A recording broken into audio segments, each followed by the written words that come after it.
जय हिंद दोस्तों। आज का टॉपिक है गांधी युग। गांधी युग से पहले हमें खुद में मोटिवेशन लाना होगा। जब हम खुद में मोटिवेशन लेके आएंगे तभी हम किसी क्रांति की या किसी एग्जाम की ओर, सफलता की ओर आगे बढ़ेंगे। तो मैं कहता हूं, जिंदगी का शौक कभी पाला नहीं जाता और शीशे का प्याला कभी उछाला नहीं जाता। मेहनत से सवर जाती है जिंदगी मेरे दोस्त, हर काम किस्मत पर डाला नहीं जाता।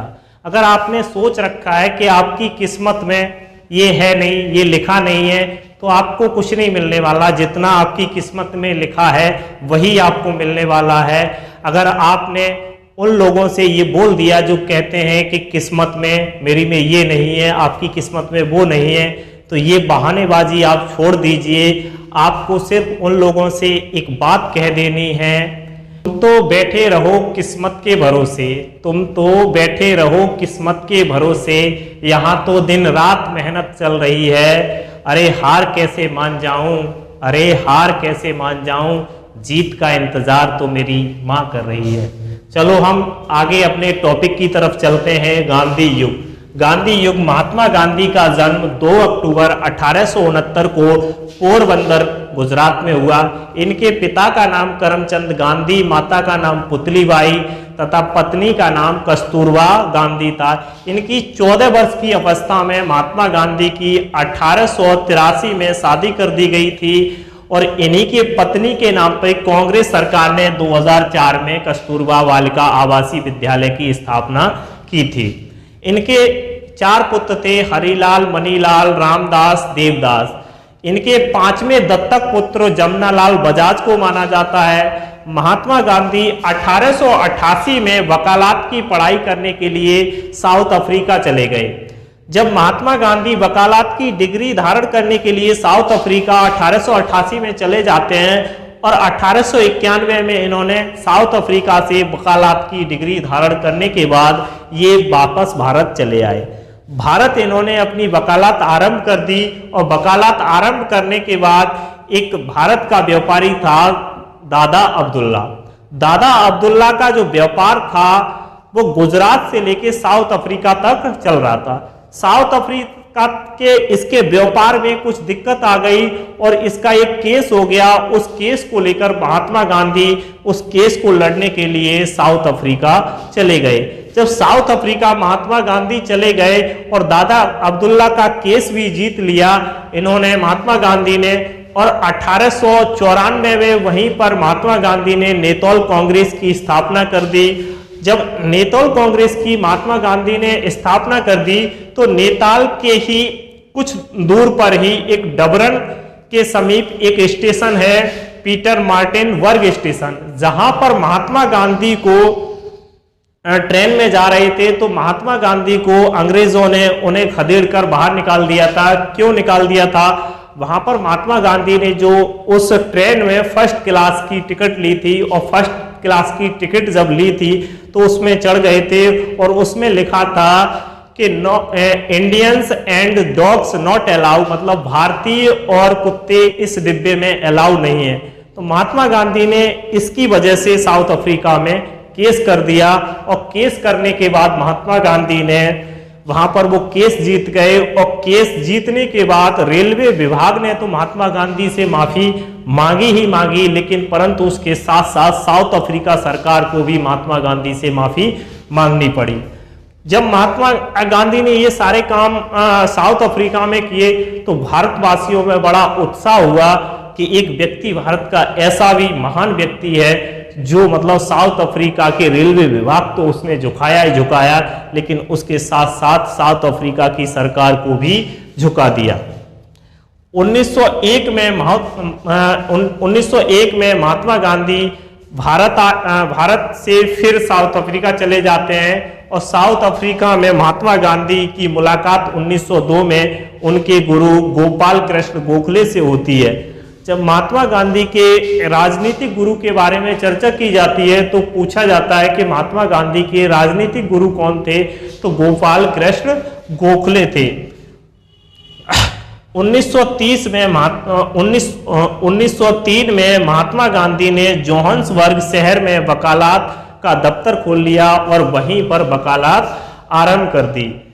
उसके बाद महात्मा गांधी पूर्ण रूप से 9 जनवरी 1915 को भारत चले आए और इसी दिन भारतीय प्रवासी दिवस के रूप में मनाने जाने लगा। उसके बाद 1915 को साबरमती आश्रम की स्थापना अहमदाबाद में महात्मा गांधी ने कर दी। और जब महात्मा गांधी साउथ अफ्रीका से आ रहे थे तो उनके गुरु ने कहा कि तुम भारत जा तो रहे हो, लेकिन जाते ही किसी आंदोलन में भाग मत ले लेना। तो महात्मा गांधी ने पहला अधिवेशन अपना किया लखनऊ अधिवेशन 1916 में। जब 1916 में इन्होंने अधिवेशन किया था, उस समय पे उसकी अध्यक्षता कर रहे थे अंबिका चरण मजमूदार।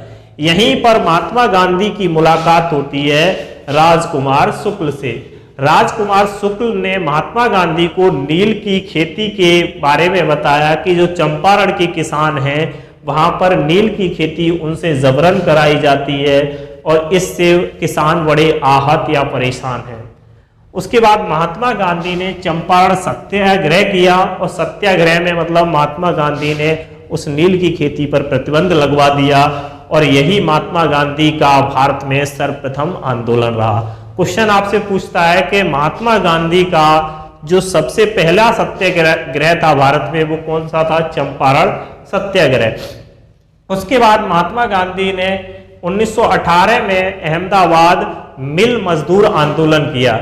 यहाँ पर ऐसा था कि अहमदाबाद में जो मिल था वहां पर प्लेग की बीमारी फैल गई थी और प्लेग की बीमारी फैलने के कारण वहां के मजदूरों ने सारी फैक्ट्री को खाली कर दिया था। फैक्ट्री में मजदूरों को वापस बुलाने के लिए जो फैक्ट्री मालिक था उसने मजदूरों से कहा था कि हम आपके बोनस में 50% वृद्धि कर देंगे, लेकिन मालिक ने ऐसा नहीं किया और मालिक के ऐसा न करने से उसने एक काम और कर दिया कि मुंबई से वर्कर बुला लिए और सारे वर्कर बैठ गए आंदोलन पर। इसी आंदोलन में महात्मा गांधी ने भाग लिया और भाग लेने के बाद मजदूरों से सलाह मशवरा करने के बाद मालिक से कहा तो महात्मा गांधी को लगा कि 35% में मामला सूटेबल हो जाएगा, लेकिन जो भी वर्कर थे उन्होंने भी कह दिया कि हाँ ठीक है 35% में हम इच्छुक हैं। जब महात्मा गांधी ने बात की मालिक से तो मामला 20% पर अटक के रह गया और महात्मा गांधी ने मजदूरों में घोषणा कर दी कि हाँ 20% आपका बोनस फिक्स हो गया।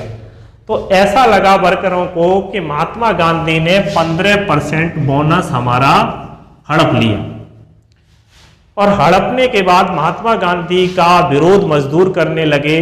तो इसी आंदोलन में महात्मा गांधी ने अपनी भूख हड़ताल प्रारंभ कर दी और महात्मा गांधी के पहले आंदोलन की भूख हड़ताल थी अहमदाबाद मिल आंदोलन।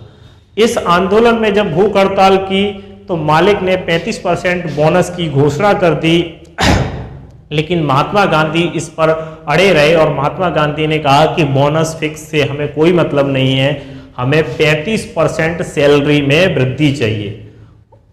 तो ये आंदोलन भी महात्मा गांधी का सफल आंदोलन रहा।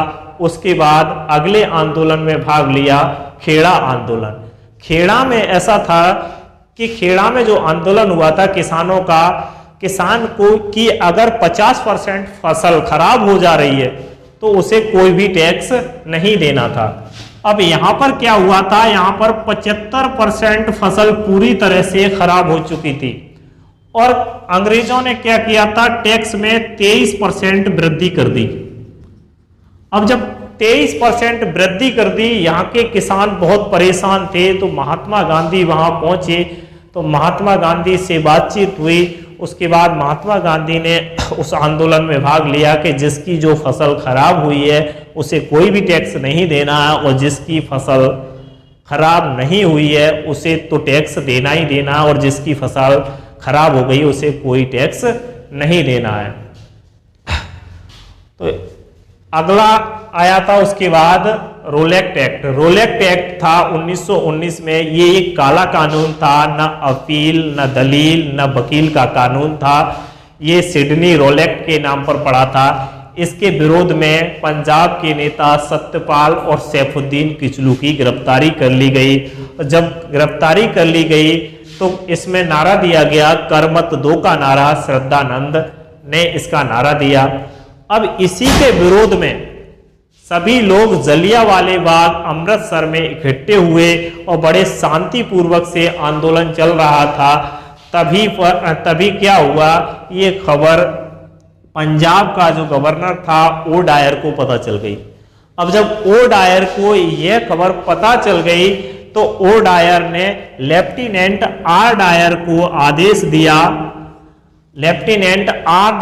आदेश दिया कि जाइए वहां पता करिए। और आर डायर ने क्या किया, जाते ही भारतीयों पर गोलीबारी शुरू कर दी। उसमें बहुत सारे भारतीयों की जान चली गई। जब जान चली गई तो इसी आंदोलन में महात्मा गांधी ने जो केसरे हिंद की उपाधि दी गई थी उसे उन्होंने त्याग दिया।